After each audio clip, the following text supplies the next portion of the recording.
Hi hello అందరికీ. నేను ఇప్పుడు మసాలా పకోడీ వేస్తున్నాను. మసాలా పకోడీ అంటే కొత్తిమీర, ఇది పుదీనా ఆకు, ఆనియన్స్, మిరపకాయలు, ఇంకోటి వచ్చేసి అల్లము, అవన్నీ వేసి మసాలా పకోడీ వేస్తున్నాను. మా బాబు అడిగాడని. దీనికి కొంచెమే వేయాలి పౌడరు, ఇది శనగపిండి ఎక్కువ వేయకూడదు అనమాట.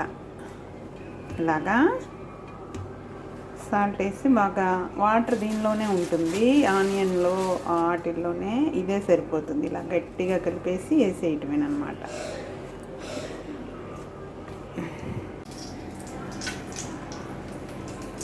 ఆనియన్స్, కొత్తిమీర ఆకు, పుదీనా ఆకు, కొంచెం శనగపిండి, సాల్ట్ వేసి బాగా మ్యాగ్నేట్ ఇలా చేసుకోవాలి. మనము కొంచెం వాటర్ సరిపోతే ఓకే, సాలకపోతే చేసుకోవాలి. నేను దీనిలోకి ఆయిల్ ఏం వాడుతున్నానంటే రైస్ రిచ్ బ్రౌన్ ఆయిల్ వాడుతున్నా. చెప్పాను కదా, ఇది ఇలాగా వాటర్ తక్కువ వేసి, పిండి తక్కువ వేసి, అంతా ఆనియన్స్ ఇవి మసాలా వేసి పకోడీలు చేస్తున్నాను. ఇంకా నూనె కాగిపోయింది, నూనెలో వేసేస్తాము. ఇలా వేస్తే బాగా పిల్లలు బాగా తింటారు. మా బాబు ఏమన్నా పెట్టే అని అడుగుతుంటేనే ఇప్పుడు చేస్తున్నాను. బయట తెచ్చుకుంటే అస్సలు దిగదు, తినరు. ఏం చేస్తా, తెస్తే ఇంట్లో చేయాలి, లేదంటే మానేసి చేయాలి.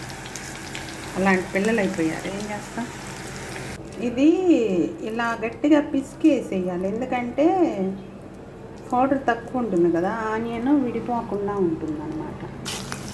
ఇది చాలా టేస్ట్ ఉంటాయి. మీరు కూడా ఒకసారి ట్రై చేసి చూడండి.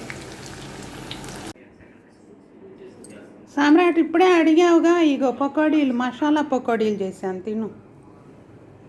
చూసి టేస్ట్ చేసి చెప్పు ఎట్లా ఉన్నాయో.